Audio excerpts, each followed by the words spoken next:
ya espero que lo hayan tenido a mano, estén activos. Listo, empezamos la grabación siendo el 5 de marzo del año 2021 y las 10:04 de la mañana. Damos inicio a la presentación del día de hoy y vamos en esta pregunta, ¿cierto? Ya la habíamos trabajado en previos capítulos. ¿Y qué teníamos aquí? Simplemente teníamos que íbamos ahorita a tratar con una radiación ionizante de alta energía. Listo. Esa radiación ionizante de alta energía eran partículas alfa que atraviesan, que no logran atravesar un hoja de papel, partículas beta que atraviesan un hoja de papel, pero no aluminio, así rayos X que atraviesan papel, aluminio, pero no atraviesan plomo, y los rayos gamma que atravesaban los papel, aluminio, plomo.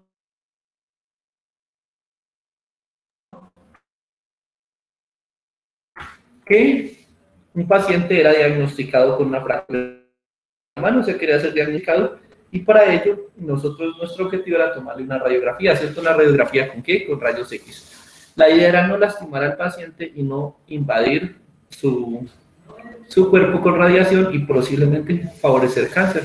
Entonces, para ello, como usábamos rayos, nuestro principal objetivo era evitar el paso de rayos X. La única sustancia o la única barrera que yo tenía para evitarlo, que donde no pasaban los rayos X, era el plomo. ¿Listo? Entonces, por eso cuando hablemos de rayos X vamos a usar plomo para protegernos. Ya habíamos discutido el por qué no eran la B, la C y la D. ¿Sí lo recuerdan, chicas y chicos? Entonces, la respuesta correcta era la A, cubrir la mayor parte del cuerpo del paciente con plomo, material que lo era aislado de la radiación. Pero, chicos, hasta ahí, esa era fácil, esa ya la habíamos visto en previos capítulos, ¿cierto? Sí, sí, señor. Listo, bienvenida Laura Sofía también, que acaba de llegar. Y permítame, estoy teniendo problemas con el cable. Listo. A ver. Entonces, ahorita sí, la siguiente pregunta decía, ¿de qué trataba la siguiente pregunta? El cáncer es una enfermedad que transforma células buenas en células que no son reconocidas por el tejido, las enferma. Entonces, la pregunta dice, ¿cuál sería una consecuencia negativa de diagnosticar cáncer con rayos X? Hablábamos nosotros que los rayos X y los rayos gamma eran radiaciones altamente ionizantes y por tanto ellas tendían a causar cáncer. Ya lo habíamos discutido la primera vez en nuestra pregunta. Por tanto, era como intentar apagar fuego con gasolina. Estoy usando una radiación que causa cáncer para determinar cáncer. Entonces es muy posible donde yo apunte con esos rayos ionizantes voy a tener células que se dañen. Entonces, por eso yo no lo puedo hacer. Entonces, ¿qué esperaríamos? La generación de más células cancerígenas por la probabilidad de dañar el material genético. Muy bien. La reducción del tejido canceroso falso porque estaré produciendo más. La generación de muerte celular en los tejidos por el aluminio falso porque ni siquiera estoy empleando aluminio. Y la reducción del tejido canceroso falso porque muy posiblemente lo aumente. La respuesta correcta ya la sabíamos de la 61, era la A. Esas ya las habíamos tratado y ustedes las tenían fresquitas porque las habíamos visto en otro simulacro, ¿cierto? Otro que ya habían resuelto con tiempo. ¿Listo, chicos? Hasta ahí yo sé que no hay ninguna pregunta, o si la tienen, aprovechen. No hay ninguna cosa extraña aquí. Lo que vamos a ver a continuación es la última pregunta que se relaciona con eso. Recuerden que aquí nos preguntaban la penetración que tenía una radiación sobre un bloque o una pared que lo detuviera. Dependía de la pared. La radiación llegaba aquí con toda la fuerza posible y empezaba a decaer toda esa energía que ella traía, empezaba a decaer, porque tenía que vencer como tal la pared y al otro lado salía con una energía mucho menor de la que entraba. ¿Listo? Eso era lo que nos decía, y nos decía, busque la gráfica que represente mejor ese proceso. Las gráficas las vemos ahí. En la A vemos variable independiente, el grosor. Listo, entonces voy a medir. ¿Por qué? Porque lo que voy a medir, varío el grosor de mi placa, varío la distancia y veo qué tanta energía tiene. Entonces, grosor y grosor, la C y la A. Miren que la B tiene intensidad de radiación en el X y la D también, por eso también las puedo yo descartar inmediatamente. Puedo decir, no, lo que voy a variar es la capa, la película, voy a variar el grosor de mi película, por tanto voy a medir en la intensidad, ¿listo? Y ahorita, ¿qué dice aquí? Vamos a ver, nos queda la B, la A y la C. Y ahora sí, con la C, en este caso, a medida que el grosor aumenta, la energía aumenta. Es como si la pared antes le estuviera ayudando a pasar a la radiación, cosa que es falsa, la pared la va deteniendo. Entonces, asimismo, por otra respuesta asociada al descarte, tenemos la A como respuesta correcta. A medida que yo aumento el grosor de la pared, voy viendo una disminución en la energía que estoy transmitiendo. Respuesta correcta de la 63, la A. Chicos, hasta ahí yo sé que van bien, sé que esa parte la vamos entendiendo y ahí no hubo ningún problema con la confrontación. Ahora sí, la siguiente diapositiva también la habíamos visto. Estudiábamos dos animales, dos plantas, veíamos que las plantas reaccionaban mucho más lento, pero que su periodo de duración de la respuesta era durante días o incluso semanas, o sea, era más prolongado. Es decir, ellas para defenderse sintetizaban una sustancia que las defendía, ya sea una toxina o un veneno, lo sintetizaban y lo mantenían en su organismo durante un tiempo. ¿Listo? Mientras que los animales, ellos sintetizaban muy rápidamente el método de defensa, el rocío en el caso de los zorrillos, el veneno en la rana, y así mismo, después de que actuaba rápidamente, lo perdían del sistema. ¿Listo? En ese caso veíamos que en los animales teníamos dos funciones. Primero, se activaba por un sistema nervioso que empezaba a transmitir un sistema hormonal, o transmitir a través de hormonal. ¿Listo? Y en el caso de las plantas, veíamos que se hacía mediante estimulación hormonal y dependía de los órganos internos o el movimiento de los órganos como el xilema o el floema en la planta. ¿Listo? Pero lo que veamos ahí, con base en eso, nos tocaba elegir.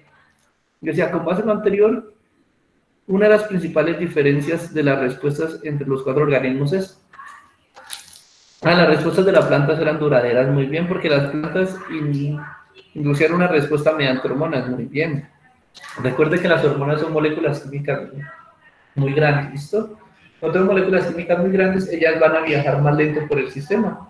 Así que yo quiero acelerarlas, no puedo acelerarlas, ¿listo? La única forma de acelerar un estímulo en un organismo es que fluya ese estímulo a través de el sistema nervioso, una corriente eléctrica, pero como sabemos, las plantas carecen del sistema nervioso, entonces hasta ahí bien. Y la última parte dice, y los animales no, falso, los animales también usamos hormonas para mandar impulsos, ¿listo? Que lo hacemos más lento por el método hormonal, sí lo hacemos más lento, pero igual funciona. La respuesta de esos animales, de los animales es más duradera porque tienen más órganos y tejidos que las plantas. Falso, no es más duradera por eso. Incluso no es más duradera en los animales, es más corta en los animales, ¿listo? C. La respuesta de los animales es rápida y de corta duración porque poseen un sistema nervioso. Eso es correcto. Nosotros tenemos electrones que viajan más rápido que las hormonas, lo que hace que nuestras respuestas sean inmediatas y aceleren muchos procesos. No es como la planta, tiene que sintetizar el veneno, digamos, en la hoja y empezar a distribuirlo lentamente. Pero nosotros mandamos un impulso desde el cerebro hasta la parte afectada y le decimos, genere metal hormona. Ese impulso eléctrico viaja muy rápido, llega y las hormonas empiezan a producir casi inmediatamente. Eso hace que tengamos respuestas rápidas y de corta duración. Una vez usamos la hormona, pasa un periodo de tiempo y la empezamos a degradar para convertirla en otro proceso. ¿Listo? Entonces, hasta ahí la C era la respuesta correcta. La D dice, la respuesta de las plantas es más duradera porque su sistema nervioso falso, no tiene sistema nervioso, no ocupa todos los órganos y tejidos del sistema. Esa, como tal, era falsa. ¿Listo? Respuesta correcta, la C. 63, C. Listo, chicos, esa ya la teníamos clara y esa ya la sabíamos. Ahora, miremos esta, que esta sí es una pregunta nueva. Dice, la figura nos muestra los procesos de circulación de cuatro organismos. Es decir, en estos organismos solo estoy poniendo a circular un fluido para cumplir una función. ¿Listo? Ese es mi objetivo primario del sistema. Permítame. Ese es mi objetivo primario. Ahora, dice, circulación en células unicelulares. ¿Listo? Entonces, aquí que tenemos, vemos que tengo el núcleo, una vacuola grandota, y ahí dentro está circulando, fluyendo en el sistema, tengo fluyendo sustancias, tengo fluyendo, dice ahí, una mezcla de gases, agua y nutrientes. Miren, esto que está aquí indica que aquí hay una mezcla de gases, agua y nutrientes que están circulando y están atrapados entre la pared celular y el interior de la célula. Y ahí están girando, girando, girando, girando. Mirando, ¿listo, chicos? Aquí no se alcanza a ver en los insectos, pero lo que tenemos es que gases, agua y nutrientes también en su interior empiezan a fluir de arriba a abajo, siguiendo toda la parte interna del insecto, es decir, dentro de su esqueleto va fluyendo todos los nutrientes. En el caso de la circulación de la planta, vemos que ingresan sustancias, listo, pero también vemos que ya tiene un proceso de circulación interno. ¿Cuál es ese? Sube savia elaborada desde la planta y savia bruta es elevada desde la raíz hasta la planta para intercambiarla. ¿Listo? Este de aquí tiene un factor despistativo, que es que yo diré que ingresan gases, salen gases, ¿listo? Ingresa agua. Pero ahora vamos a ver por qué lo importante es la savia. La savia es quien, como la sangre en la planta sube y baja, sube bruta con muchos nutrientes, baja ya refinada con nutrientes que necesitan para vivir. ¿Listo? Miremos el último, sistema circulatorio en peces. Este es el que me dio a mí la clave para comprender la pregunta. Miren, en el interior está fluyendo la sangre o el líquido que quiera el pez para mantener los nutrientes. Dice, hay sangre oxigenada con nutriente en el interior, hay sangre cargada con CO2. Todo eso fluye, da las vueltas y llega al corazón. Aquí no vemos en ningún momento que el pez ingrese nada, ni vemos que excrete nada. Es decir, no hay proceso ni de ingerir algún nutriente, no hay proceso de nutrición, ni de ingerir algún gas, no hay proceso de respiración, y tampoco hay proceso de secreción, es decir, no expulsa ninguna toxina o nada del organismo. Entonces, ¿por qué es importante el proceso de circulación en los seres vivos? Vamos a ver y a descartar de acuerdo a lo que llamamos. Porque permite el ingreso de sustancias nutritivas del medio externo falso, tanto en la célula como en los insectos, como en los peces, no está ingresando nada, y en la planta tampoco, que aproveche los nutrientes en la hoja es diferente de lo que pasa en el tronco, ¿listo? Pero no se está ingresando nada, porque realiza el transporte y la distribución de sustancias nutritivas en el organismo. Al decir en el organismo es dentro de él, ¿listo? Y miren, va agua con gases, gira, gira, gira. Si aquí necesitan gas, lo toman y sigue fluyendo el sistema. ¿Listo? Donde necesiten los nutrientes, necesiten el agua, necesiten el gas, lo van a tomar. Si es aquí, aquí, aquí. Así mismo dentro del grillo, por así decirlo, y acá. Dentro del pez se nota mucho más. Por aquí hay sangre llena de nutrientes, baja aquí una parte donde se requiere el nutriente, lo toma y por aquí entrega CO2. Y así es como sube. Sangre cargada, sangre descargada, o sea que está transportando nutrientes alrededor del cuerpo, en el interior, bien. C, porque elimina sustancias. No hay nada que saque sustancias, ¿listo? Y la D, porque permite la salida de los falsos. En 3 de ellas me están diciendo que hay un intercambio con el exterior, cosa que yo ya sé que es falsa, porque los nutrientes, la idea de la circulación es circularlos dentro del organismo, ¿listo? Entonces, por eso la B es la respuesta correcta. Porque realiza el transporte y distribución de sustancias nutritivas en el organismo. ¿Listo?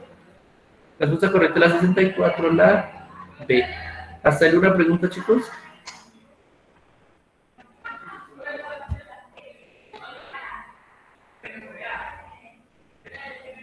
Por mi parte no, profe. Listo, muy bien. ¿Hasta ahí todos vamos bien? Yo sí, profe. Listo, chicos. Vamos a una pregunta que nosotros creíamos conocer. ¿Se acuerdan de esta donde tenemos que escoger un material? Listo. Aquí vamos a hacer una fe de ratas. Yo les había dado una respuesta que era la que teníamos hace algunos años y el ICFES la ha corregido. ¿Listo?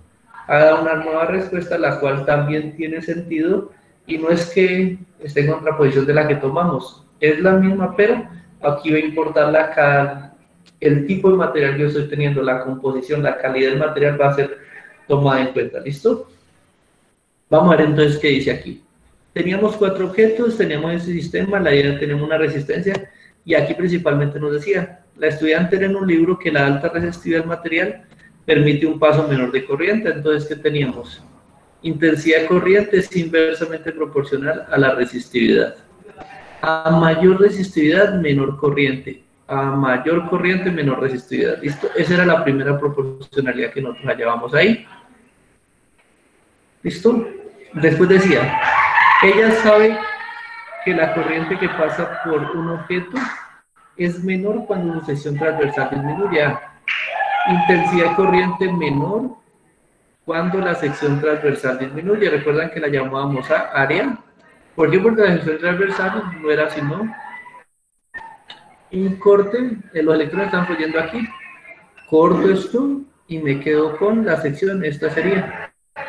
Es decir, el área o la cara que estaba dando directamente a los electrones. Entonces dice que estos, si baja una, baja la otra, eso quiere decir que son directamente proporcionales. Entonces ya les puedo hasta quitar estas flechitas que me sirvieron para analizar.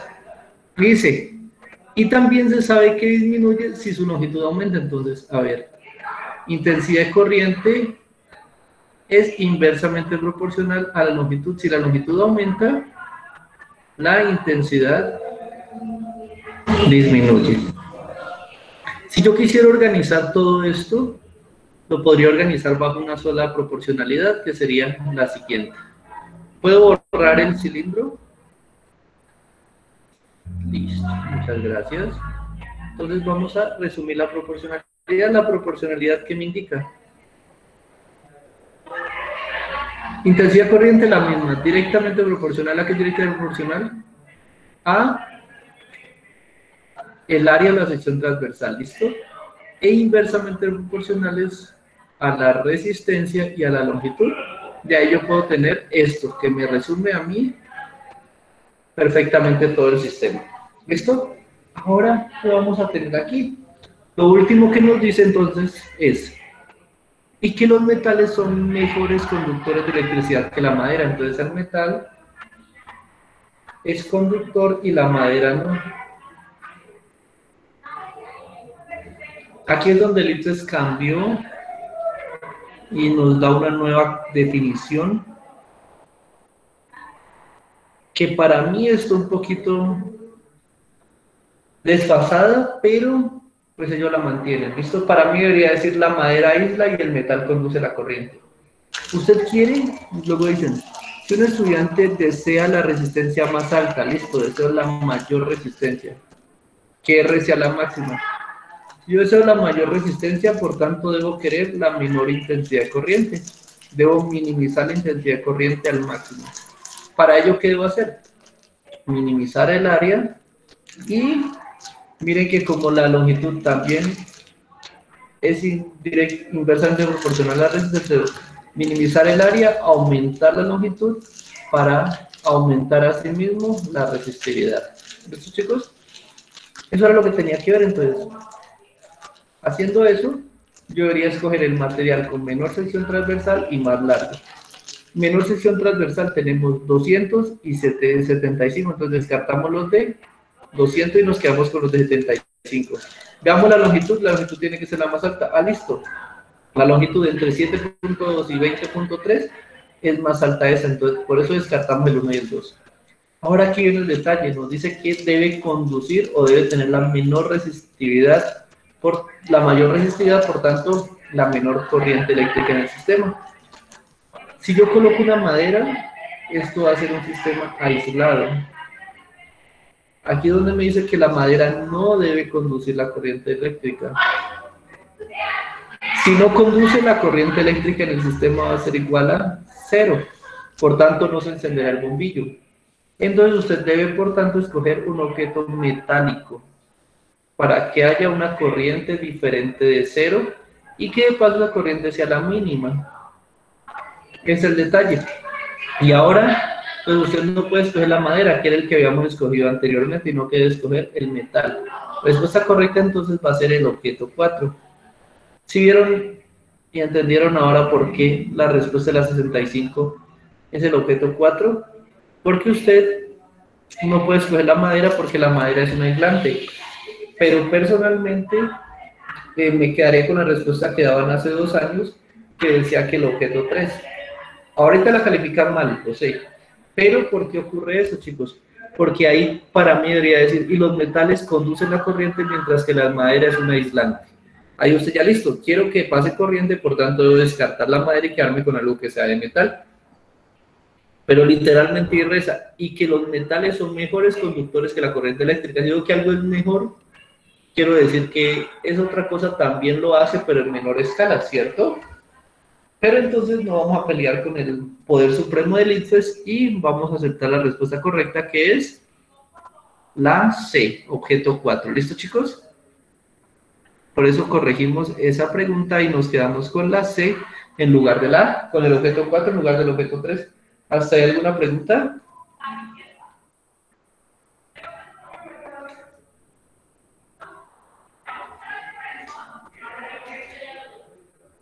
Chicos, ¿me están escuchando? ¿Se cayó la señal? ¿Están viendo? Sí, profe. Sí entendí. Por mi parte sí entendí. Listo. Gracias, Jennifer o María Ángel, no sé cuál será. Ustedes tienen una voz parecida. Listo. Pues, por esa parte, ahí concluimos en esa. ¿Listo? Continuemos desarrollando entonces. Listo. La siguiente ya la habíamos visto, solo por el cuadro ya recordábamos, ¿no? Recordábamos que nos decía que el gas carbónico era absorbido por los mares, por los grandes cuerpos de agua, esto le bajaba el pH al agua, y unos científicos querían saber qué pasaba con los organismos a pH ácido, veíamos que los calamares se volvían perezosos, es decir, letárgicos, que el krill, los huevos no eclosionaban y por tanto no reproducían bien, y que los peces de arrecife se volvían un poco más distraídos con respecto a los peligros, es decir, eran depredados fácilmente. Con base en eso nos plantean las siguientes preguntas. 66 decía, los investigadores han encontrado que las conchas de la mayoría de los crustáceos tienen 3 capas. Eso ya lo recuerdan, ¿cierto? La más interna, que era de nácar. ¿Listo? Compuesta por quitina y cristales de argonito. La intermedia y más gruesa era compuesta por carbonato de calcio y otros cristales de por ahí. Y por último, la más delgada era formada, la periostarco, era formada por queratina. Aquí decía que qué pasaba si acidificábamos el sistema. Por acá abajo veíamos que al acidificarse, la acidez causaba que los iones carbonato disminuyeran en el agua, se agotaran, no hubieran carbonato. Entonces veíamos que este carbonato de calcio que está aquí no iba a haber. Entonces esta capita se iba haciendo más pequeña, hasta que muy posiblemente las conchas de esos crustáceos quedarán solo con 2 capas, la de nácar y la de queratina. Entonces veamos con base en anterior información cuál es el problema que ocasionan los crustáceos, la acidificación del océano. Sus conchas no detectarán a los depredadores. Ese es un error porque primero las conchas no las usamos para detectar, ¿cierto? Son un escudo, entonces no se puede usar. B, sus conchas tendrían un pH ácido como el océano, falso, porque la concha es un sólido y ahí no puedo medir el pH. C, sus conchas serían débiles por formarse de solo 2 de sus capas. Muy bien, faltaría la capa más gruesa que se formaría por el carbonato de calcio. Y la D decía que sus conchas se tornarían más duras. Falso, porque estoy quitando una capa. Ahí no había problema, respuesta correcta de la 66 era la C. ¿Eso está ahí, chicos? ¿Alguna pregunta?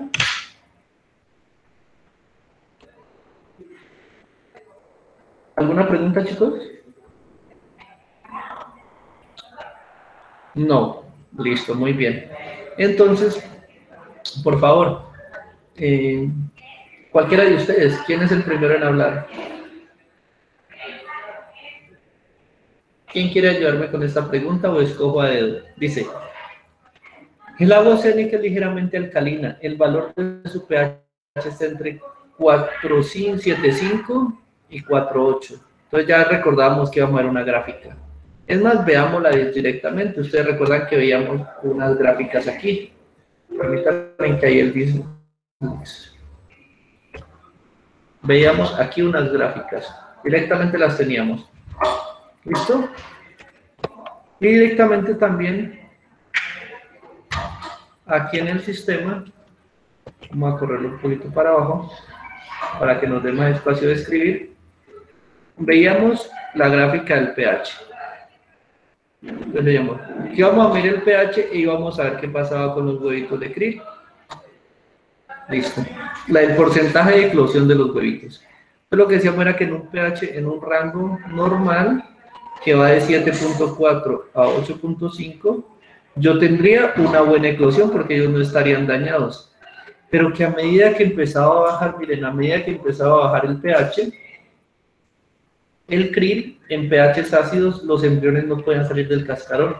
Entonces tendrían que empezar a morir, y hasta que entre más bajo el pH, probablemente menor porcentaje de eclosión de los huevos. ¿Listo, chicos? Esa era la mitad de la gráfica que construíamos. ¿Cuál de las 4 gráficas era parecida a esa? La C no es, se indica un crecimiento total y en el rango de 7 a 8 no hay una estabilidad, sino que un aumento. En el rango de 7 a 8 para la B hay una disminución, falso. Y la D, en el rango de 7 a 8 muy bien, hay una estabilidad, pero es del porcentaje mínimo. Y nos está queriendo decir esta parte de acá, es que entre más abajo sea el pH más ácido, mayor porcentaje de eclosión, y lo que encontraron los investigadores fue el proceso contrario, entre más acidez, más mueren. Entonces la única que me encaja esto es máximo, cuando tengo entre 7 y 8 por aquí, tengo el porcentaje de eclosión máximo, y a medida que voy haciendo el pH más ácido, en este sentido, voy disminuyendo. Recuerden, pHs ácidos, vamos desde 7 hacia abajo, de 7 hacia 1. pHs básicos vamos de 7 hacia arriba, hacia 14, hacia 13, ¿listo? Entre más alto el valor, más básico es. Entre más bajo, más ácido es. De aquí, la única que empataba con eso era la A, y la A además nos ofreció otra información, nos decía que entre más básico fuera el sistema, también menor porcentaje de eclosión de krill. Es decir, que el krill se veía afectado tanto por pHs ácidos como por pHs básicos. ¿Listo? 67, respuesta correcta la A. Hasta ahí teníamos una pregunta, chicos. ¿Chicuelos? Por mi parte no, profe. ¿Escuadrón? Listo, muy bien. Entonces, continuemos ahora. La 68, la 68 decía, ya la habíamos leído otra vez, pero vamos a leer. Dice, algunas especies de aves que habitan latitudes cercanas a los polos permanecen allí durante todo el verano, donde se reproducen, anidan y cuidan sus pichones. Cuando termina el verano, estas aves migran con sus crías a latitudes tropicales. ¿Eso lo habíamos oído antes? ¿Alguno de ustedes lo recuerda? ¿Recuerdan esa pregunta? ¿La han oído antes, chicos? Sí, señor. Sí, profe.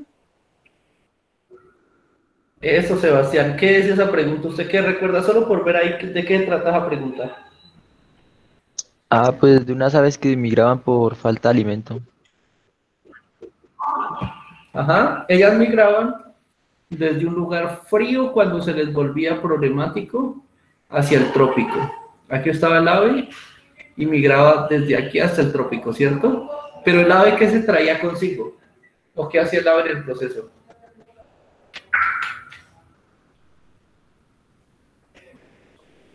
Pues como no ¿Sí lo encontraban... recuerda, Sebastián? Sí, profe. Dígame. Pues como ellas migraban, entonces pues al momento de digerir las semillas, pues en su vuelo excretaban pues las heces y allí botaban las semillas. Exactamente, había una semilla de una planta que solo crecía aquí en los polos. De un momento a otro fue encontrar esa misma planta por acá en el trópico. Entonces pusieron a investigar de por qué bajaba la semilla, o sea, qué había traído la planta, porque las plantas no se mueven, así como las aves. Entonces descubrieron que las aves se comían esa semilla, la planta con el fruto se comía la semilla sobrevivía al sistema digestivo de las plantas, Y cuando ya llegaban acá, pues simplemente, como dijo Sebastián, en el excremento depositaban la semilla. Entonces, esa ya la habíamos visto, busquemos la respuesta que nos describía eso era la D. Muchas aves terminan de digerir los frutos durante su vuelo en el proceso de migración y dejan caer las semillas con excrementos en otros ecosistemas. Respuesta correcta efectivamente era la D. ¿Y si recuerdan el por qué? Porque el único eran las semillas eran la clave de todo. Para que una planta llegue de un lugar a otro debe transportar una semilla. Y estas aves, estos sistemas que ayudan al transporte, favorecen eso, la migración de la semilla. ¿Listo, chicos? Ese era muy fácil, hasta ahí estábamos bien e íbamos volando con este solucionario. Ya nos faltan pocas preguntitas y concluimos con él. ¿Listo? Dice, esta también la recordábamos, solo viendo la gráfica. ¿Alguno de ustedes? ¿Quién recuerda esa gráfica? ¿La han visto antes? Andrea, Angie, Brian, Dana. ¿La recuerdan?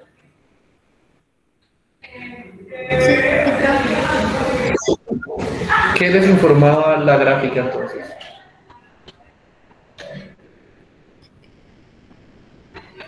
Era sobre ¿Por qué la trata la pregunta? contaminación que metían a los gases de... ¿Soy solo yo o se le entrecortó la comunicación? ¿Cómo, profe? ¿Angie?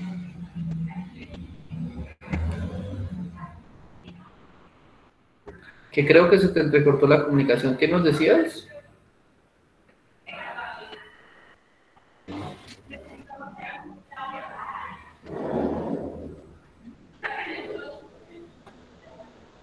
Efectivamente, como nos decía Angie, lo poco que le puede entender Señor, escucha la conexión. es que se te está entrecortando, entonces no te detecté bien. Pero voy a tratar, lo poco que te entendí fue esto. Que habían unos gases que eran clorofluorocarbonados, CFC, que dañaban la capa de ozono y estábamos buscando cambiarlos por otros que no la dañaran, porque lo necesitamos para sistemas refrigerantes, como por ejemplo las neveras. Y habíamos descubierto que habían otros que eran HFC, cambiaba el átomo de cloro por un átomo de hidrógeno, por eso eran hidrofluorocarbonados, que estos no dañaban la capa de ozono y nos muestran aquí. La tabla 1, que representa el impacto que tienen sobre el ozono, es decir, una molécula de CFC destruye una molécula de ozono. Una molécula de HFC destruye 0.002 moléculas de ozono, ¿listo? Y nos mostraban una gráfica, en la gráfica nos mostraban cuánto se producía al año versus el tiempo. Entonces veíamos que más o menos como desde los 1988 el CFC empezaba a caer, se empezaba a dejar de producir, mientras que por ahí en los años 1994 se empezaba a producir más el HFC, que iba en aumento. Eso es lo que teníamos ahí, con base lo teníamos. De acuerdo a la gráfica, ¿qué tendencia se observa en las emisiones de CFC? CFC observábamos que estaban decayendo. Entonces, las emisiones iban disminuyendo. Respuesta correcta de la 69, la A. Las emisiones no se mantenían constantes porque yo no vi una recta, recuerden, siempre. Inversamente proporcional, va decayendo. ¿Listo? Esto es Y, X. Y es inversamente proporcional a X. Constante, cuando yo tengo una constante, ¿qué pasaba? Líneas rectas. ¿Listo? Entonces aquí yo decía, Y es constante para todo X, ¿cierto? Y si la línea recta era así, yo decía que X es constante para todo Y. Recuerden que esa invertida en matemáticas indica para todo elemento del conjunto. ¿Listo? Y finalmente teníamos la otra. La otra era, si tengo yo X, Y, y los tengo así, yo voy a decir que Y es directamente proporcional a X. ¿Listo? En este caso, constante no es porque yo veo que va decayendo. Es inversamente proporcional. Entre más aumenta el tiempo, menos emisiones van a haber. ¿Listo? C, las emisiones aumentan, falso. D, las emisiones aumentan y disminuyen, falso porque no están fluctuando con el tiempo. ¿Listo? Ok, Eso era lo que veíamos ahí, esa parte ya la habíamos dominado y la teníamos. La 70 decía, teniendo en cuenta la información anterior, ¿qué ventaja tenía cambiar el CFC por HFC? La principal ventaja era que el CFC contaminaba, el HFC no. La A dice, los gases de HFC destruyen muy poco la estructura de la capa de ozono. En la tabla veíamos que el HFC era poco dañino con el ozono, mientras que el CFC sí. Entonces, esta parte estaba bien. Listo. La vamos a mandar al ozono, la vamos a mandar al aire, pero pues esperamos que no nos dañe el ozono, que no sea perjudicial para el sistema. La B dice, los gases tipo HFC no se usan en las neveras. Falso, porque los estoy reemplazando en las neveras. Entonces sí se usan. C, los gases tipo HFC son compuestos inorgánicos. Falso, porque allá en el encabezado me decía que eran compuestos orgánicos. Lo único que cambiaba era cloro por hidrógeno, ¿listo? Y recuerden, clorofluorocarbonados, terminan los dos en carbonados. Eso quiere decir que tienen una estructura de carbono predominante. Son compuestos orgánicos. ¿Listo? D, los gases tipo HFC contaminan muy poco el aire, por lo que no destruyen la estructura de la capa de ozono. Los gases no es porque no sean contaminantes, son contaminantes. Miren que hasta incluso aquí viene algo que se llama surgimiento de contaminantes emergentes. ¿Qué quiere decir esto? Y les voy a contar una historia. Yo sé que yo me la paso historia en historia, pero un contaminante en principio nunca se considera un contaminante. ¿Listo? Entonces usted empieza a emitirlo. ¿Listo? Cuando llega a cierto nivel muy alto, usted ya empieza a decir, de aquí para arriba estoy contaminando. ¿Por qué? Porque hay un exceso de él. ¿Listo? Cuando está así, que está creciendo y usted ve una línea de tendencia al aumento significativo, eso se llama un contaminante emergente. Emerger indica que está naciendo, que está creciendo, que está en proceso de volverse algo más grande. En ese caso, el HFC yo podría pensar que es un contaminante emergente. En el momento que tenemos ahí en la gráfica, no, está bajo. ¿Listo? Tiene bajas concentraciones y está siendo empleado, pero muy posiblemente si sigue usándose de esa forma, va a llegar a un punto en el que llega a su tope, contamina, por poco que dañe la capa de ozono va a contaminar y va a tener que buscar un recurso para cambiarlo. ¿Listo? Entonces, no es que no contamine, contamina sí, y esa no es la razón por la cual no destruye la capa de ozono, es porque su afinidad con el ozono es muy baja. Entonces, respuesta correcta la A. 70, la A. ¿Alguna pregunta hasta ahí, chicos?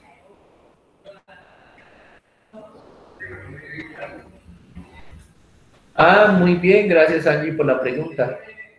¿Hay problemáticas de contaminantes emergentes a nivel mundial? Sí, y una de ellas les va a parecer absurdamente chistosa. Ustedes saben cuando uno va a una EPS por urgencias, ¿qué le diagnostican para el dolor o qué le dan para el dolor en cantidades abundantes? ¿Qué les dan en cualquier EPS?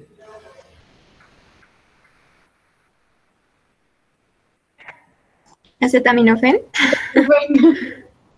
¿Y qué más? ¿No es cierto? Es más, hasta hay un chiste interno que dice que estudiar medicina es aprender a recetar acetaminofén y ibuprofeno para todo el mundo, cosa que es falsa, ¿listo? Pero sí, acetaminofén y ibuprofeno. Mucho del acetaminofén y el ibuprofeno en nuestro organismo no se asimila. Sí cumple una función de ayudarnos como analgésico, antipirético y todo el cuento, pero un 20%, un 10% lo excretamos a la orina. Cuando ya liberamos la carga de medicamentos, lo botamos. Esa cantidad de medicamentos comúnmente llega a ríos, pues se acumulan en las aguas que expulsamos, las aguas residuales. Las plantas de potabilización no son capaces de retirarlo totalmente y eso llega a ríos, llega a lagos. Y resulta que acontece que al ser tener propiedades también antimicrobianas, algunos de ellos que actúan matando microbios o células pequeñas, pueden acabar algunos tipos de algas, hongos, líquenes y afectar la población acuática. Y por eso es que también ahorita se están surgiendo como contaminantes emergentes y están buscando técnicas de descontaminación para esas moléculas, para esos medicamentos. Entonces, si vemos cómo hasta un medicamento en uso excesivo lo puede volver un contaminante de un sistema, que no nos afecta a nosotros, pero sí está afectando a otros sistemas acuosos. Y eso es lo que hacemos en ciencia. Tratar de mitigar impactos que constantemente estamos lanzando al medio. ¿Listo, chicos? Ahí les dejo ese datico para que se diviertan. Y sigamos con la 71. La 71 decía, el potencial de destrucción de ozono, ¿a qué se relacionaba? Simplemente tenemos que uno de ellos era cloro, Cl, flúor, carbono, cloro, fluorocarbonados, y el otro es HFC, hidrofluorocarbonados, hidrógeno, flúor, carbono. Lo único que estoy cambiando es un átomo de cloro por un átomo de flúor, y eso hace que uno sea bueno, el otro sea malo. Con cloro malo daña mucho el ozono, con hidrógeno bueno porque no lo daña. Entonces teníamos que buscar eso. Los gases CFC tienen átomos de carbono muy bien, porque la C última es de carbono, y los HFC no, falso, porque la C es por carbono también. Los gases CFC tienen átomos de cloro bien, porque la primera C es de cloro, y los gases HFC tienen un átomo de hidrógeno bien. Esa era la respuesta. Y las otras dos decían que tenían átomos de flúor bien, pero los de acá no, falso, también tienen flúor. Y por último decía que tiene átomos de hidrógeno, falso, porque tiene de cloro, y el otro también tiene flúor. Bien, listo. Respuesta correcta la 71, que ya la habíamos visto ahí, y la decimos rápidamente, era la B. ¿Hasta ahí alguna pregunta, chicos? ¿Algún aporte que tengamos para estas preguntas? ¿Alguna duda que nos haya quedado? ¿Algo? Yo quiero que la próxima vez que se encuentren con esas preguntas en el ICFES, no lo duden y digan, esta, por tal razón, tiene que ser, lean las respuestas y ya tiene que ser la B, 100% seguro. ¿Tienen alguna pregunta? No importa que sea la primera pregunta, háganla. Yo me devuelvo a su toque.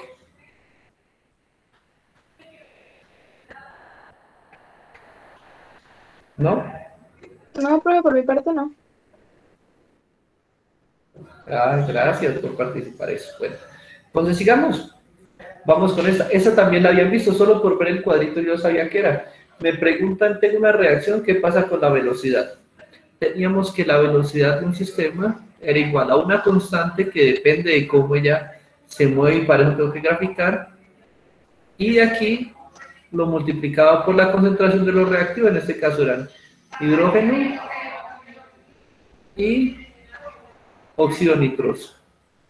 Pero que también eso lo tenía que elevar al coeficiente estequiométrico, entonces nos quedaba, de modo general, para una reacción A más BB produce CC más D, listo. Recordemos que las letras pequeñas eran coeficientes estequiométricos, listo, se llaman coeficientes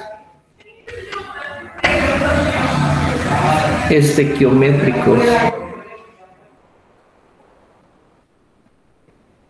Y de la pregunta que veíamos sobre, ¿recuerdan el hierro, oxígeno y luz? Que decíamos que yo lo leía, 2 moles de esto reacciona. El coeficiente estequiométrico siempre me indica la cantidad de moles o la cantidad de moléculas que yo tengo implicadas en esa reacción. Por eso cuando usted haga una velocidad, no es lo mismo decir hay una mol de A que decir hay 2. Será lo equivalente a decir hay una molécula actuando, pero en el otro sistema actúan 2. Entonces por eso yo debo colocar la velocidad de la reacción es igual a K por la concentración de los reactivos elevados a los respectivos coeficientes estequiométricos que tengan. ¿Listo? Y eso es la velocidad de una reacción. Eso es todo lo que usted tiene que saber. Que Carolina está preguntando, profe, ¿y por qué no se tienen en cuenta los productos? Porque una vez estos reaccionan y se forman, miren que la reacción es en un solo sentido, es decir, una vez se forman C y D, quedan compuestos estables y no van a tender a degradarse. Por tanto, una vez se forman esos vínculos de los compuestos, se van a mantener sin movimiento y por tanto su velocidad no va a afectar el proceso. ¿Listo? Entonces, con base en eso decíamos, con base en eso podíamos decir, si se duplica la concentración de nitrógeno, N2, nitrógeno era un producto. Falso, porque los productos no entran en la ecuación.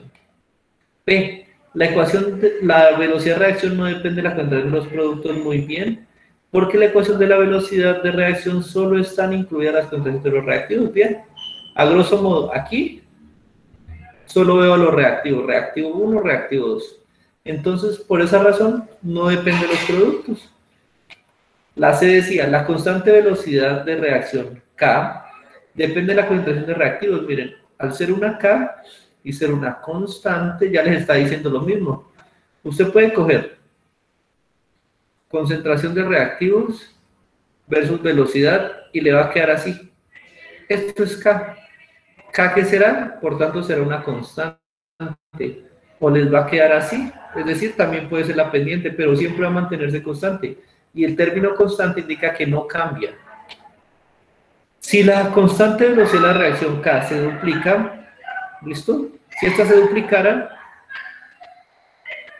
por la velocidad de la reacción, si la constante de velocidad de la reacción K se duplica, se cuadruplica la velocidad de reacción, es decir, si K se hace por 2, ¿qué pasaría con la velocidad? Miren que la relación es lineal, aquí no estoy tomando en cuenta sino una relación de 1 a 1, 1 de B, 1 de K, entonces es lineal.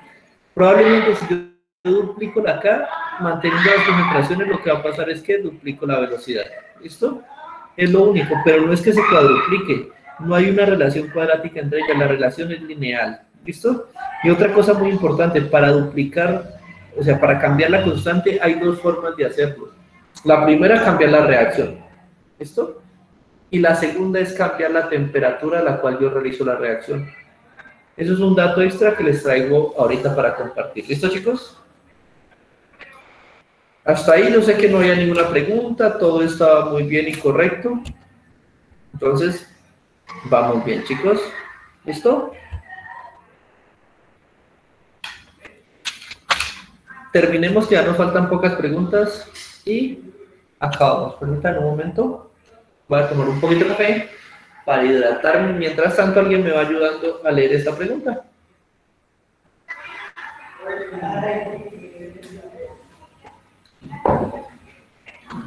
Listo.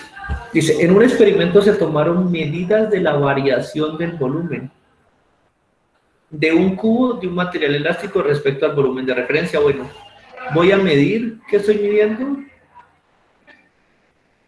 La medida que estoy tomando es la variación de volumen. Entonces, yo estoy midiendo eso, esto va a ser mi variable dependiente. ¿Listo? Variable dependiente, entonces va a ir en el eje X o en el eje Y. Les hago una pregunta. ¿X o Y?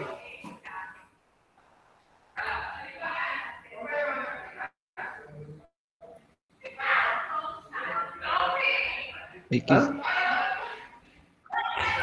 Exactamente, como está diciendo Angie, me preocupa, ¿están ahí o se desconectaron, se cayó el internet otra vez? Profe, su internet está bien. Yo lo escucho bien. Listo, gracias por confirmarme ahí. Entonces, dice que es la variable dependiente, recuerden, la variable dependiente siempre va a ir en Y, entonces voy a decir volumen, esa es mi respuesta.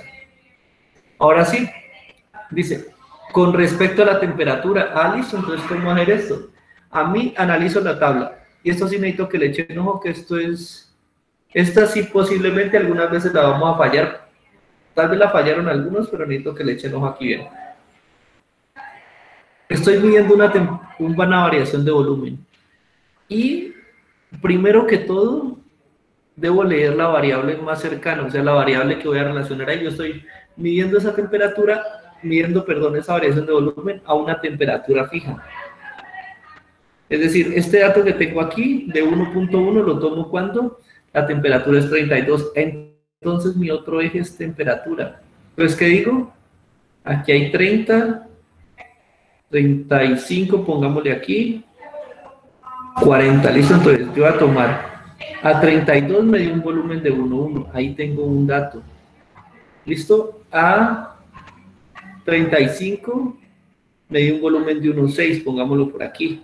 Y a 40 me dio 1,9 por aquí. Entonces, esta gráfica va a ser la gráfica de estas dos variables. Variable dependiente el volumen, variable independiente la temperatura. Entonces, la gráfica puede ser delta de B versus temperatura. Pero aquí viene la pregunta que se está haciendo Angie. Y entonces la presión, ¿para qué me sirve? Esta presión, miren que usted no la cambia. Usted, para todas las variaciones del volumen, mantuvo la misma presión, igual para todas las temperaturas. Es decir, que aquí la presión, para esta gráfica, la presión es igual a 1.0 atmósferas y se mantiene constante. Entonces está haciendo experimentos donde varía la temperatura, manteniendo la presión constante, y mide el volumen de expansión del gas o del sistema. ¿Listo? Miren, ¿eso qué me indica? Que la primera tabla de aquí es como mi experimento 1. La segunda coloco otras temperaturas, será mi experimento 2. La tercera, varío mi presión, va a ser otro experimento. Yo tengo 3 experimentos y cada uno de ellos a una presión diferente. Entonces, ahorita sí. El segundo experimento va a ser a 1.1 atmósferas. ¿Qué debo hacer? Graficar. Me va a dar 0.9, 1.2 y 1.4. Me dio más pequeña que la otra, que me da una gráfica por acá. Ese sería el experimento 2. Y aquí debo decir que la presión es igual a 1.1, constante. Y el experimento 3 es a 1.3. Los valores me dan más bajitos todavía. Bueno, vamos a hacerla por acá. Ustedes ya me entienden, o sea, lo que quiero decir es que voy a obtener 3 gráficas diferentes. Hagámoslo por acá, casi pegado al piso. ¿Qué quiere decir esto? Que aquí la presión es igual a constante y 1.3. Esos serían los valores. Y usted en ese caso va a obtener una gráfica con 3 líneas. Cada línea representa una presión, un sistema constante, donde usted está midiendo la variación del volumen en función de la temperatura. ¿Listo? ¿Sí lo vieron ahí? Necesito que me confirmen si sí lo ven ahí, si sí lo entienden, para pasar a las respuestas y hallarle sentido a las respuestas. ¿Listo? Ahora, teniendo en cuenta lo anterior, ¿dónde está el señalador? Teniendo en cuenta lo anterior, vamos a ver las preguntas que tengamos ahí. Dice lo siguiente. Teniendo en cuenta la información anterior, ¿cuál de las siguientes sería el título más apropiado para la tabla? Variación del volumen, muy bien, eso es delta V, variar el volumen con la temperatura, es decir, variar el volumen en función de la temperatura, muy bien, a diferentes presiones, a la presión 1, a la presión 2, a la presión 3, esa sería la respuesta correcta. Veamos qué me están diciendo las otras. Comportamiento de la temperatura, en ese caso, si usted quiere hacer el comportamiento de la temperatura, usted tendría que medir temperaturas, ¿listo? Comportamiento de la temperatura y el volumen, temperatura y volumen a diferentes presiones, usted estaría variando la presión, que miren que está fija para 3 experimentos, para 3 puntos. Veamos, presión es un dato y lo mantengo fijo para todos estos datos. Aquí yo no estoy variando la presión, estoy manteniendo la constante para un grupo de datos. Entonces, en este caso, al variarla, yo ya no la puedo tomar. Estoy tomándola como variable independiente, cosa que no puede ser. ¿Listo? C, comportamiento de la temperatura. Nuevamente, no estoy midiendo la temperatura. Con la presión, no estoy variando la presión para medir qué temperatura alcanza a diferentes volúmenes. Falso. Y D, variación del volumen puede ser, y la presión, no, aquí ya estoy variando volumen y presión como si fueran una sola o como si fueran variables ligadas. No, la presión se mantiene constante. ¿Listo, chicos? Entonces, respuesta correcta de esta, y espero que la hayan agarrado bien. Hasta ahí tienen alguna pregunta, me aseguran al 100% que pueden interpretar esa pregunta.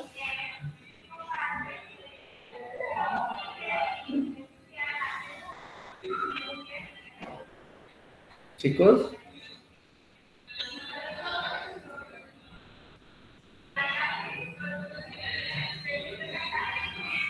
¿Alguna pregunta?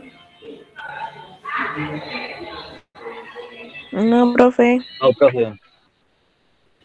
Listo, Gerson, gracias por participar. Entonces, confiando en la palabra de mis compañeros, voy a asumir que la entendieron. Esta es la pregunta más difícil, se los aseguro, que yo he encontrado en todos los años que llevo trabajando resolviendo pruebas Excel. ¿Listo? Ahora les pregunto muy bien si la entendieron, porque es la más complicada que yo he encontrado. Las otras son relativamente fáciles, pero esta ya es casi nivel universitario. Y si la ven en el simulacro, en la respuesta del simulacro, creo que esta es una valoración superior. Recuerden que ustedes tienen preguntas fáciles, medias y difíciles en el ICFES. y que de acuerdo a cuál responde, si usted responde no es lo mismo usted que responda a todas las difíciles y todas las fáciles las falle, pues en ese caso también se le evalúa cierto porcentaje. ¿Listo? Es un análisis cognitivo total que hacen en la prueba saber, ¿listo? Donde también responden qué capacidad o qué factor de inteligencia tiene usted. Si responde todas las difíciles, muy bien, pero queda muy mal si usted responde todas las difíciles y las fáciles la falla. Le preguntan con qué medir un volumen de agua y usted dice que es con el termómetro. Eso implica que también hay algunos procesos extraños en el cerebro de la persona, ¿listo? Hasta eso lo miden ahí para que tengan en cuenta su sistema.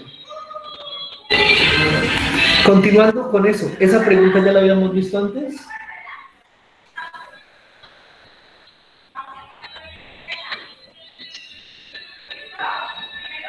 Sí, profe. Eso, Jennifer, gracias por participar. Entonces dime, ¿de qué trata la pregunta? ¿Sí te De acuerdas? lanzar... ¿Cómo, profe? ¿Sí te acuerdas? ¿Sí lo recuerdas? Sí, señor. ¿Qué decíamos? Trata Cuéntanos sobre lanzar un proyectil a mayor distancia, si no estoy mal. A ver a qué alcance llega. Ajá, bueno, la estás confundiendo con otra, pero Sí. sí. Había otra parecida en la cual teníamos una canica y nos mostraban que el niño lanzaba la canica y nos decían, el diagrama era ese, lanzamiento de canica y mido la distancia. Y después nos daban los datos del ángulo con respecto a la altura máxima y nos volvían a construir una gráfica así. ¿Se recuerdan? Esa pregunta se confunde por la gráfica, pero no es la misma. Aquí nos dicen, usted tiene unos cañones que son diseñados para disparar un proyectil a gran distancia. Sin tener en cuenta los efectos del aire, entonces, haga de cuenta que no hay aire, que no hay fricción con el aire no existe, simplemente usted va a lanzar en el vacío. La única fuerza que actúa sobre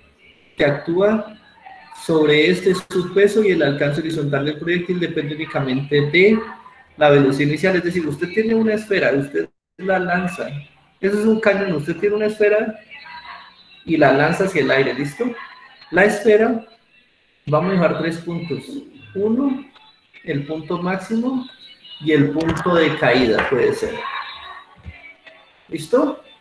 En este punto, dice que sobre el eje, lo que determina el alcance horizontal, es decir, qué tan lejos llega, es la velocidad inicial. La velocidad inicial que por tanto está empujándote a ti en el eje velocidad en X. O sea que aquí también va a haber la velocidad en X. Y como eso depende de qué tan rápido te lanzaron, te impulsaron desde aquí, se mantiene constante. Por eso cuando usted observa que una bala de cañón toca el piso, usted observa que impacta con mucha fuerza y proyecta. Si alguno de ustedes ha tenido la oportunidad de ver un cañón, cuando cae la bola proyecta arena como hacia adelante, proyecta esquirlas hacia adelante porque cuando toca el piso ya tiende a seguir un movimiento horizontal. ¿Sí lo han visto? Listo. ¿Por qué? Porque se mantiene eso. Y nos dicen que no hay ninguna otra fuerza que actúe, es decir, que si yo hago un diagrama de fuerzas en cualquier punto, yo voy a tener esto, velocidad en X, es decir, que la sumatoria de fuerzas en el eje X simplemente va a ser igual a la velocidad que yo tenga en ese componente X, por tanto siempre va a tender a moverse hacia donde le indique la velocidad. Recordemos que la velocidad es un sistema vectorial, ¿listo? Entonces vector en X hacia allá, ¿listo? Ahora sí, dice, y la fuerza que actúa sobre él es su peso y su alcance horizontal, ¿listo? Su peso, mg. El peso también siempre va a ser el mismo. Listo. Entonces, si el peso siempre es el mismo, vamos a seguir leyendo. Cuando se dispara un proyectil, la velocidad sobre el eje Y cambia continuamente. Aquí tienen, cambia continuamente. Mientras que en el eje X permanece constante. Listo. Entonces me dicen, en un diagrama usted tiene el peso que también se mantiene constante porque la única forma de variar el peso es cambiar la masa o cambiar la gravedad. Y no estoy haciendo eso en ninguno de los casos. ¿Listo? Pero me dicen que cambia. ¿Qué pasa? Aquí viene un problema que vamos a dibujarlo. ¿Será que la velocidad con la cual yo le imprimo es así, es en X y es en Y? O sea, tengo una BX y tengo una BY, o simplemente resulta que el cañón no se va a poner a decir, bueno, cierta cantidad va para acá y cierta cantidad va para acá. El cañón simplemente dispara con una velocidad que yo la dibujo así, ¿cierto? Dígame en qué no, a ver. ¿Cierto? Esta que estoy resaltando aquí es la velocidad. Esa es la real velocidad. ¿Qué pasa? Que yo usando matemáticas descompongo esa velocidad para poder dibujarla en los planos XY. Resulta que si yo quiero hacer cálculos, pues Newton dijo sumatoria de fuerzas en X y sumatoria de fuerzas en Y. Él no dijo sumatoria de fuerzas a mitad de X y sumatoria de fuerzas a mitad de Y, no, él dijo. Y como la línea sale así, la velocidad real sale así. Entonces, ¿qué digo? Ahorita sí, como sale en este sentido la velocidad, digo, yo matemáticamente voy a descomponerla en una parte que va a caer a Y, un vector que va a caer a Y, y un vector que va a caer a X, y un vector que por tanto va a caer a Y. Y eso lo voy a llamar velocidad en Y y velocidad en X, que son proyecciones. Ya ustedes saben, por ejemplo, la velocidad en Y, si mal no recuerdo, está asociada a la magnitud de la velocidad por el seno de teta. Y la velocidad en X está asociada con la velocidad, la magnitud de la velocidad por el coseno de teta. Si mal no recuerdo, son las componentes. La proyección sobre el eje X es el seno y la proyección sobre el eje Y es el coseno. Si mi álgebra no me falla. ¿Listo? Entonces vamos a tener eso. ¿Qué está diciéndome aquí? Me está diciendo que en la sumatoria de fuerzas en el eje Y, yo tengo una velocidad en Y que va apuntando hacia arriba, es decir, que gracias a esa velocidad que le imprimo hacia arriba, es que mi esfera sube. Pero a medida que mi esfera va subiendo, resulta y acontece que hay otra fuerza que va actuando en el sentido contrario, que es el peso. ¿Listo? Y va haciéndose, por lo menos aquí arranco con mucha velocidad, aquí con poca, y cuando llega a la máxima altura, la velocidad en Y se ha anulado, se ha detenido. Recordemos lo que veíamos también en el movimiento, la velocidad se va haciendo lenta, ya que va perdiendo energía cinética mientras gana energía potencial, y después vuelve y cae. Entonces por eso ya vemos, ¿qué está haciendo que se pierda la velocidad? El peso que está atrapando el sistema y alándolo hacia abajo, hacia el centro. Por eso es que la velocidad en Y, esa sí va a ser afectada. Velocidad en Y positivo menos el peso. Entonces el peso constantemente se le va quitando a la velocidad que yo tenga en Y, y eso va haciendo que el movimiento se frene. ¿Listo? Cuando después de aquí simplemente, pues, ¿qué pasa?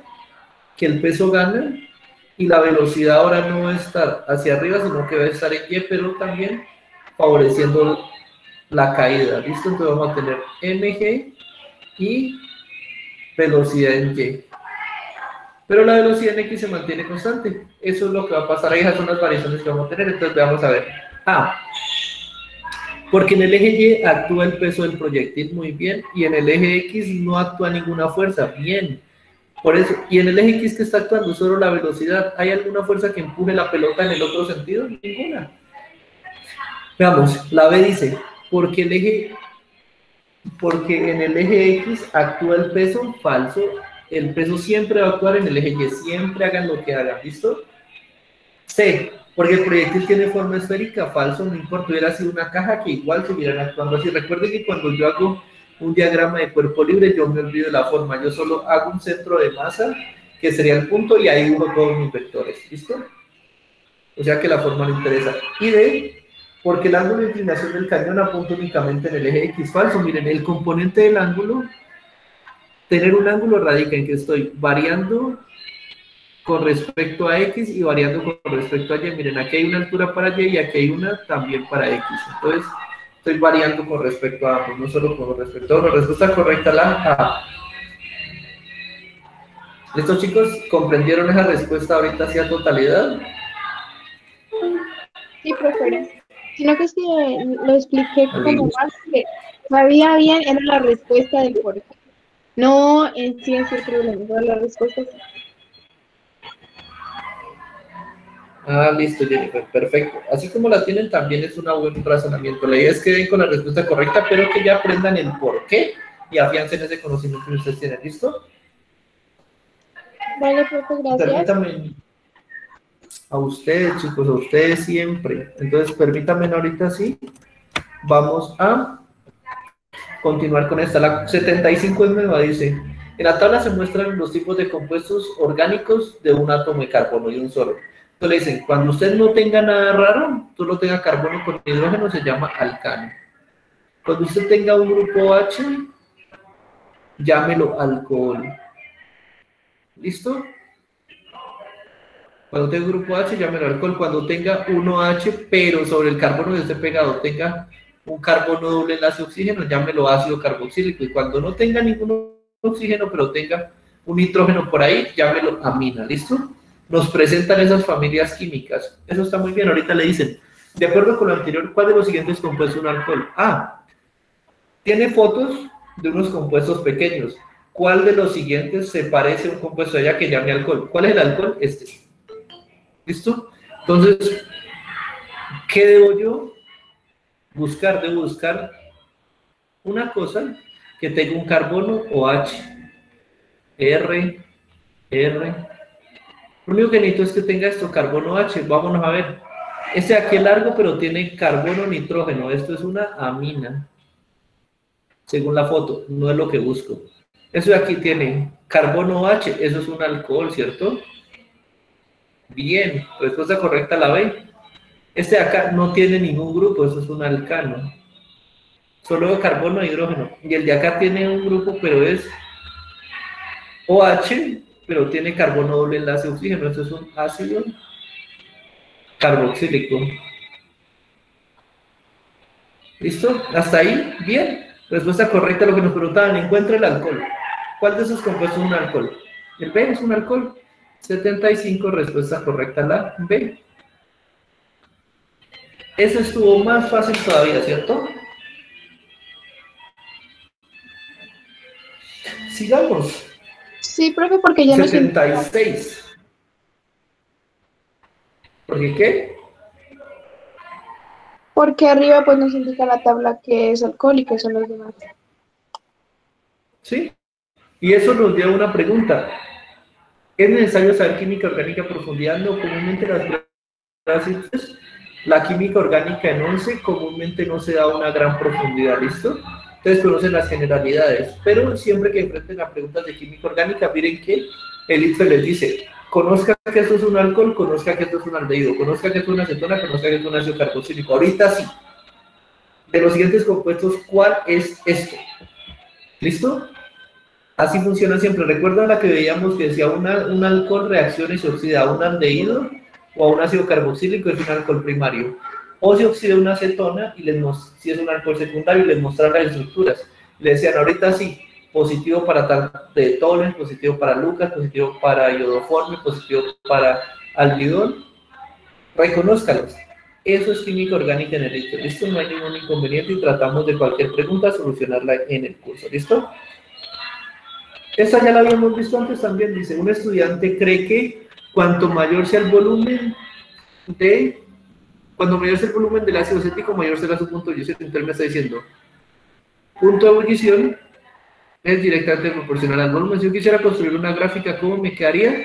Volumen, varía el volumen, mide el punto de ebullición. ¿Qué es esta gráfica que quedaría aquí? Si esto fuera cierto, tendría que quedar así, ¿cierto? Y como me queda realmente es así. Entonces, de ahí sacábamos que estaba en un error, que esta afirmación es falsa. ¿Listo? Entonces, ¿y qué más sacábamos? Que la temperatura de ebullición es una constante para todo volumen del sistema. ¿Listo?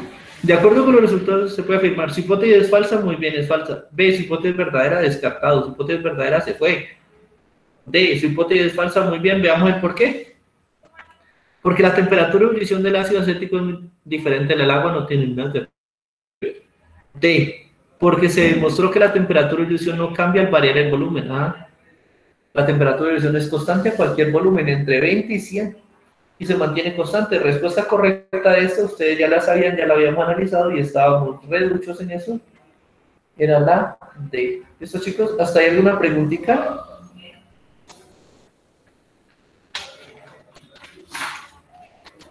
Por mi ¿No? parte, no. Muy bien. Listo, chicos, no me gusta. Pasamos a las ultimitas que nos quedaban del simulacro. Decían, esa es nueva. Un estudiante observa que cuando llueve intensamente caen gotas de agua congeladas a una velocidad de 40 kilómetros por hora. Una de esas gotas choca contra el piso y cambia su dirección de movimiento. Ahora estoy ya. Antes de caer aquí, viene con el peso porque obviamente tiene una masa y por tanto está siendo afectada por la gravedad. La fuerza del viento, el viento está soplando hacia acá y le está impulsando, y la resistencia al viento, entonces está oponiéndose al movimiento. Esto sí, que el movimiento literal es así, entonces la resistencia se opone a él, va en el sentido contrario. Las goticas van cayendo en ese sentido, pero el movimiento, como es una fuerza, no lo diagramo aquí. ¿Listo? Ahí viene. Justo, aquí voy a hacer una maximización, voy a poner una figura intermedia que me lo voy a inventar yo. Perdón, bueno, la iba a enmarcar y todo, pero no. Voy a colocar aquí. Supongan que el piso es esta línea amarilla. ¿Listo? Eso es el suelo. Ahora, voy a hacer exactamente la esfera justo cuando impacta con el suelo. Porque aquí ya ha rebotado un poquito, aquí es un poquito alta. Justo cuando impacta con el suelo. Una pregunta, justo cuando está aquí, ¿la fuerza del viento le afectará? Recuerden que el viento va fluyendo por acá arriba, ¿listo? Justo lo más cerca al suelo, la fuerza del viento, ¿qué pasa con ella? Justo aquí, la fuerza del viento se hace casi cero, se anula. O sea que aquí no le afecta la fuerza del viento. ¿El peso lo seguirá afectando? Sí. ¿Listo? La resistencia con el viento, ahí hay una cantidad de viento por debajo de ella. No hay cantidad de aire debajo de ella, por tanto no habrá resistencia. Entonces me queda como si estas dos fuerzas justo en el impacto se anularan y desaparecieran. Ya justo en el impacto ya no las tomo en cuenta. Pero ¿qué pasa aquí? Resulta que acontece que aquí Newton dijo, si usted toma una foto en ese momento, el sistema debe estar en reposo. ¿Listo? Porque en ese momento, justo cuando toca el piso, se detiene el movimiento, o sea que usted entra en estado de reposo. Que luego cambia ese estado de reposo para adquirir otro movimiento diferente, pero ahí usted cambia estado de reposo y por eso cambia dirección. Entonces él dijo, aquí hay otra fuerza. Cuando usted tiene dos superficies en contacto, o tiene algo así, lo voy a dejar más grande, tiene un bloque ubicado sobre otra superficie, el bloque ejerce una fuerza. Y aquí viene una de las leyes de Newton, una de las más importantes. Toda acción genera una reacción igual, pero en sentidos opuestos. Si usted empuja una pared con una magnitud y la pared se mantiene quieta, no se mueve, implica que la pared está ejerciendo una fuerza de igual magnitud, pero que va en contra de la que se está aplicando. Entonces, si tengo un sólido en contacto con una mesa, por ejemplo, el peso está aplicando una fuerza con una magnitud, de igual forma la mesa estará aplicando una fuerza contra él. Esa fuerza de igual magnitud que mantiene esto equilibrado, si el peso gana, se hundiría la mesa. Si esta fuerza que va hacia arriba gana, pues el objeto tendería a levitar. Entonces, esto se llama la fuerza normal, y siempre la fuerza normal es directamente proporcional al peso. ¿Listo? Y normalmente son contrarias, pero la fuerza normal no quiero que la miren, porque ya me preguntaron antes, no quiero que la miren como la fuerza que se opone siempre al peso. Por ejemplo, en un plano inclinado. En un plano inclinado usted tiene esto. ¿Listo? El peso va hacia acá, porque el peso siempre va apuntando hacia el suelo, siempre va en el eje Y hacia abajo, ¿listo? La fuerza normal realmente es la fuerza que hace la superficie contra el objeto. El objeto está presionando la superficie le responde. En este caso, como el movimiento es inclinado, la normal va ubicada directamente perpendicular a la superficie, entonces la normal irá levemente inclinada. ¿Qué pasa aquí entonces? Que aquí hay una fuerza que está aplicando, la fuerza que aplica el objeto contra la superficie, aquí sí la voy a tomar en cuenta, y esa fuerza se va a llamar fuerza de rozamiento. ¿Listo? ¿Cómo rozan las dos superficies la una contra la otra? Una fuerza de rozamiento, y la normal es un componente que se va a desarrollar digamos, en proyección al peso, por tanto va a tener una normal NY, que es la contraria al peso, y va a tener una normal NX, que va a ser la que se contrarreste con la fuerza de fricción. ¿Listo? O sea, vamos a tener un componente más complicado, pero igual solo quiero que sepan que la normal no necesariamente va en contra del peso, no necesariamente es igual al peso, pero sí comúnmente es una fuerza que se opone a lo que pase con el peso. ¿Listo? Entonces aquí en ese momento en que la pelotica pega en el piso, ella empieza, justo en ese momento en el que entra en contacto con el piso, se establece una fuerza normal. ¿Qué pasa? Que como eso viene tan grande, la fuerza normal, en ese momento es grande, lo que implica que por eso rebota. Miren acá, la fuerza normal hace que el sistema suba. Y como no hay ninguna otra fuerza que lo detenga, pues el peso en un momento como que no actúa. Ya después el peso es que se acuerda, carachas, esta muchacha va para arriba, entonces vuelve a estabilizarse, la normal desciende un poco y es aquí donde otra vez la gótica de granizo vuelve a caer, entonces pega, rebota, y acá el peso vuelve a ganar, vuelve y cae, vuelve y rebota un poquito por la normal, pero cada vez que llega aquí, recordemos que tenemos un choque elástico, entonces yo transfiero una cantidad de energía al piso. Esa pérdida de energía al piso hace que el movimiento decaiga, ¿listo? Pero, ¿cuál es la responsable de que nuestro movimiento rebote y cambie de dirección? La fuerza normal. Entonces vamos a ver, A, fuerza del viento, falso. B, fuerza normal, correcto. D, peso de la pelota, el peso de la pelota es el que hace que yo caiga y no va a favorecer el cambio de dirección, es decir, el rebote. Y de la fuerza de rozamiento, en ese punto se establece una fuerza de rozamiento, pero como el choque es momentáneo, en el choque yo no puedo tomar en cuenta que las dos superficies están rozándose, entonces no puedo hablar de fuerza de rozamiento aún. ¿Listo? Respuesta correcta, la 77 es la B. ¿Hasta ahí, chicos, alguna pregunta?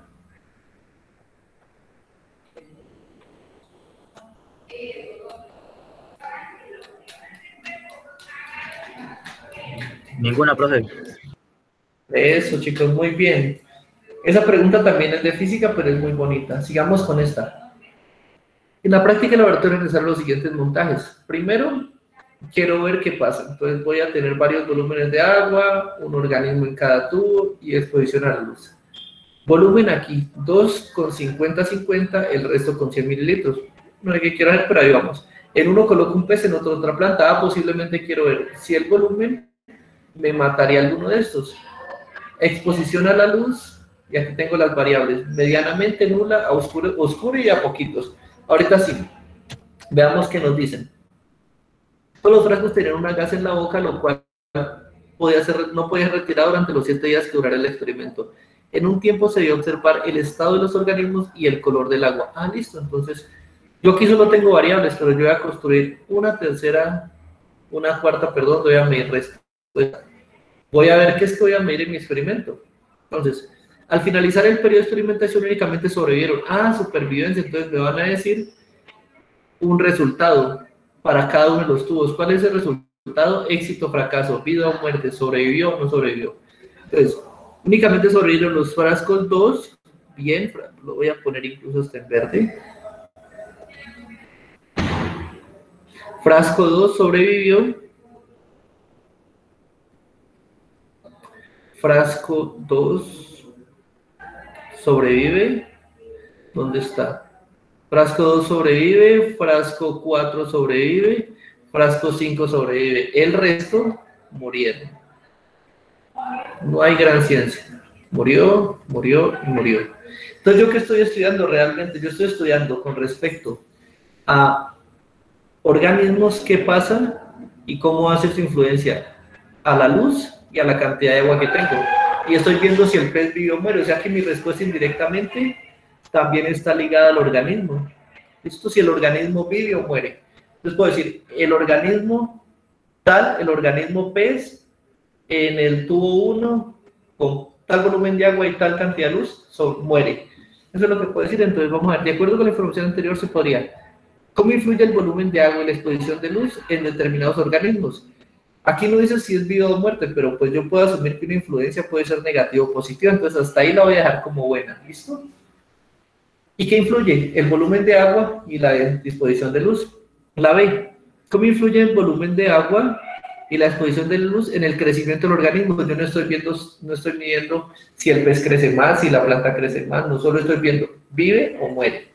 Entonces no estoy viendo crecimiento de los organismos falsos. C, ¿Cómo es el comportamiento de los peces y las plantas cuando la exposición de luz es nula? Falso, porque yo no estoy midiendo tampoco como respuesta ni comportamientos, ni hábitos, ni nada. Falso. ¿Listo? Y la D. ¿Es posible que se produzca la fotosíntesis en los frascos 1, 3 y 6? ¿En los que muere? Veamos a ver. Primero no estoy midiendo fotosíntesis. No estoy midiendo cantidad de luz, ni tampoco estoy midiendo cantidad de materia producida. Y veamos una cosa. En el tubo 6 tengo una planta. Si hubiera fotosíntesis aquí, probablemente la planta sobreviviría, pero como no hay, la planta muere. ¿Listo? Y miren por qué no hay fotosíntesis, porque la luz es nula. Es un solo experimento que me podría hablar de la fotosíntesis, pero en el tubo 1 y 3 lo que tengo es el pez. Y el pez no hace fotosíntesis, entonces yo no puedo hablar por eso de que puede determinar algo en función de la fotosíntesis. Falso. Entonces, la respuesta correcta de la 78 nos queda hasta ahí la A. ¿Listo, chicos? ¿Hasta ahí alguna pregunta? Permítanme conecto esto. ¿Hasta ahí alguna pregunta?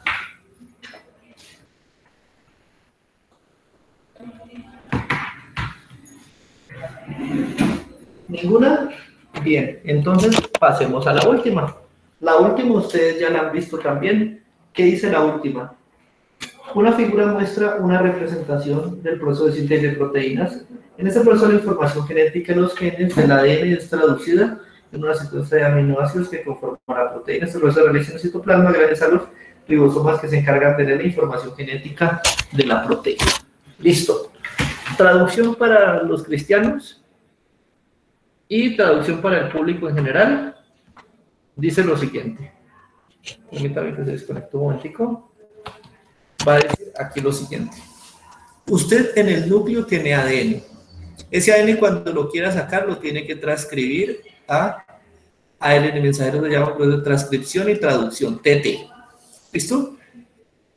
Transcribir es cambiarlo a ARN y traducirlo puede simplemente hacer una conversión, porque recuerden que el ADN es desoxirribosa, usted tiene que colocarle el OH que le quitó, darle la ribosa.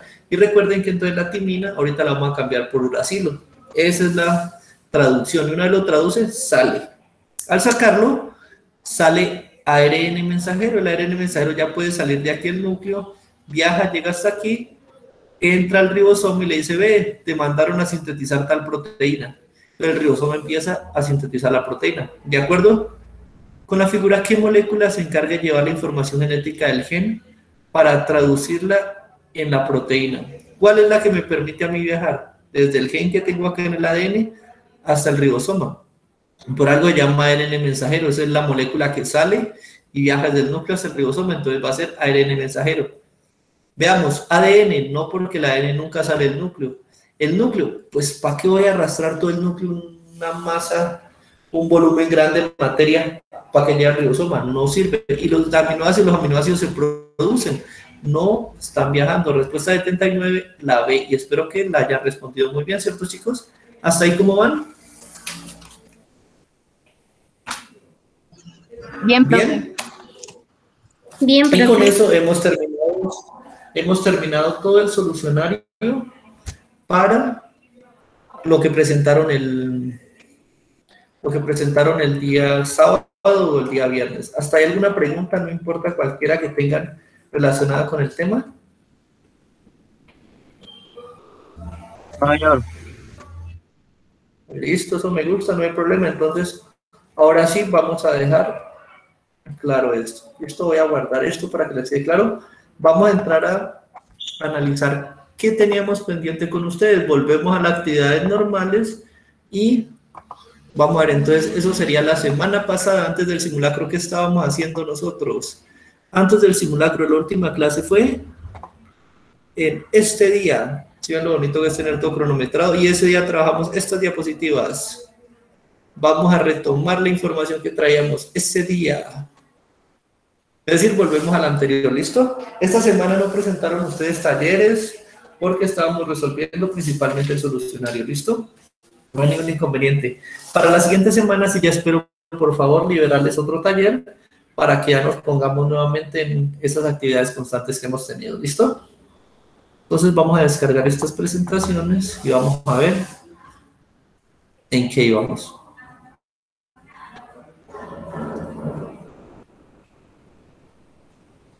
¿Listo, chicos? ¿Hasta ahí alguna pregunta?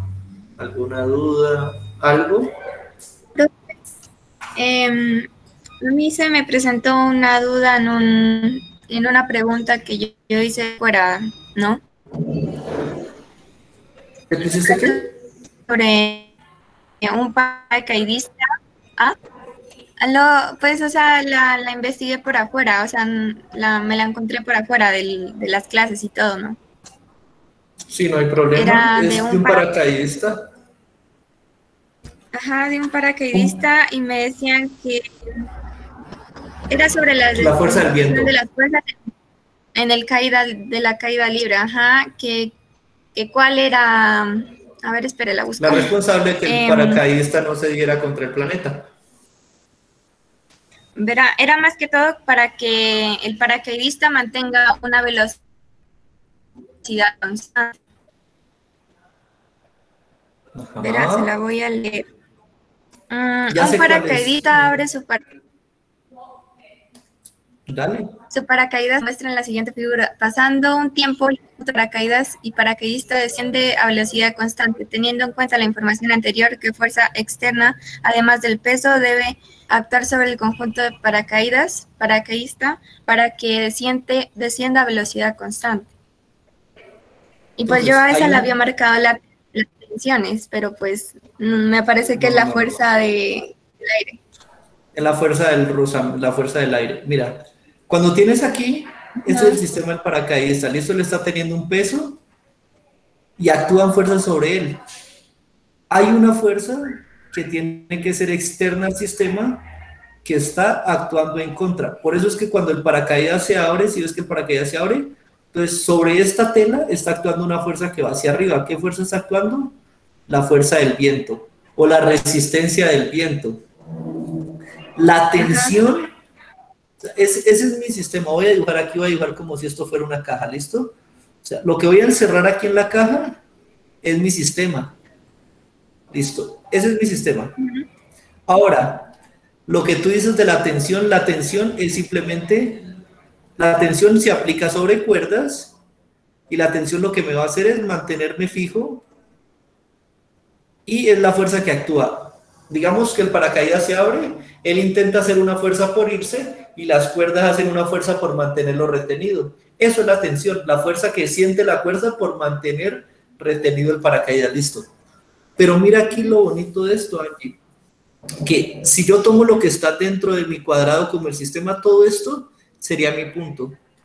Por ejemplo, cuando yo tengo un bloque, listo, un bloque, yo hago actuar la masa y sobre él la normal. Y luego hago un puntico y digo, bueno, masa para acá, normal para acá. ¿Cierto? Sí. Pero yo no digo, es que internamente las fuerzas de tensión entre las moléculas, las fuerzas de cohesión entre las moléculas están afectando. No, eso mismo pasa ahí con la tensión. Internamente eso no es lo que evita que el paracaídas se vaya hacia abajo, eso evita que el paracaídas no se vuele y que se rompa y las cuerdas y el paracaidista quede suspendido en el aire. Entonces eso está estabilizando el sistema internamente. Pero no te están preguntando por qué está estable internamente, te están preguntando es por qué cae a velocidad constante. Entonces, si cae a velocidad constante es porque hay una fuerza que es el peso, que está actuando hacia abajo, pero asimismo hay otra fuerza que va en el sentido contrario y que está haciendo que la sumatoria de fuerzas en el eje Y se vuelva cero. Es decir, entre en un estado de reposo. Y cuando tú entras en estado de reposo, hay dos cosas, o el movimiento se detiene y la velocidad es cero, o se mantiene a velocidad constante. Entonces, en ambos casos tú tienes que la aceleración es igual a cero. Entonces, cuando yo estoy en reposo, estoy no teniendo un movimiento uniformemente acelerado. ¿Y aquí qué va a pasar entonces? Justo cuando tu paracaídas está en equilibrio, vas a tener que la fuerza del viento menos el peso es igual a cero. Es decir, que la fuerza del viento es igual al peso. Y en ese punto tu paracaidista se estabiliza y baja a velocidad constante. Cuando eso pasa, ya bajas constantemente porque el movimiento está dejando de ser acelerado porque las fuerzas están igualando y la respuesta correcta a esa pregunta, 100% seguro, yo también la he visto, es la fuerza del viento. Ah, listo, profe, muchas gracias. a ustedes. ¿Listo, chicos? Siempre recuerden eso. Cuando tengan un sistema, la trampa que les ponen ahí es ver fuerzas internas. Siempre traten de dibujar ese punto que tengo aquí. Este punto representa su sistema. Entonces, paracaídas más sujeto son el sistema como tal. ¿Listo?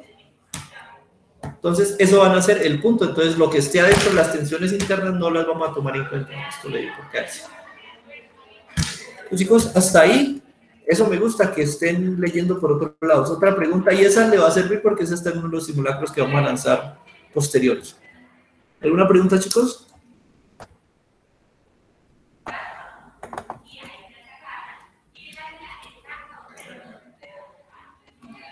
Listo, vamos a ver si está. Yo creo que esta ya la habíamos resuelto toda con ustedes, estábamos repillines en eso. No, nos hacía falta entonces. Retomamos de la 9 en adelante, ¿listo? Y esta sí tenía buen material para cortar. Sumatoria de fuerzas, todo el sistema. Estos chicos, hasta ahí, de esta recuerdan, la mayoría de las preguntas ya las habíamos visto, ¿estas les van a servir?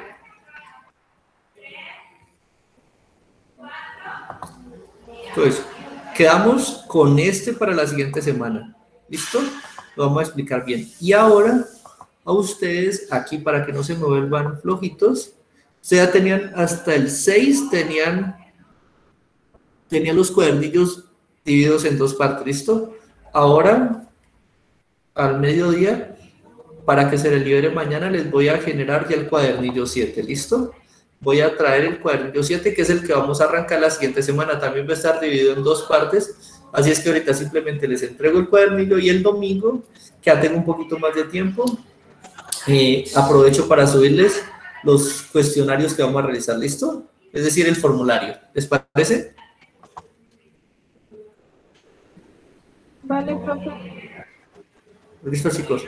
Entonces, para no saturarlos más, me parece que esta semana le hemos dado con espíritu. Me gusta su actitud. ¿Tienen alguna pregunta?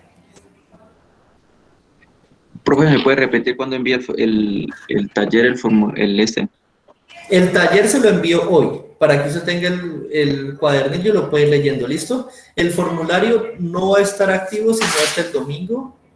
¿Listo? El domingo que yo tenga un tiempito y logre pues ponerle los valores y poner las preguntas en el formulario, ya les activo el formulario para que lo llenen. ¿Listo?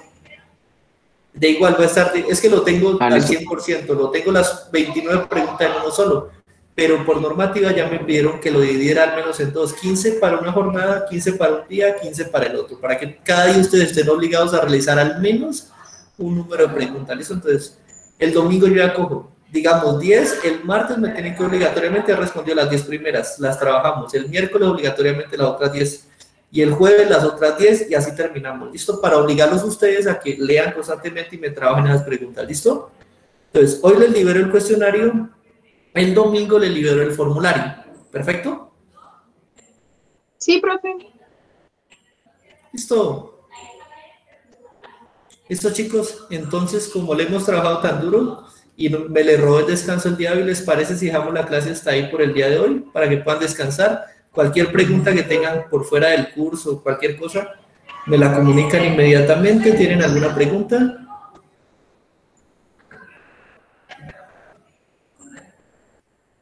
No, profe, muchísimas gracias. No, profe, muchas gracias.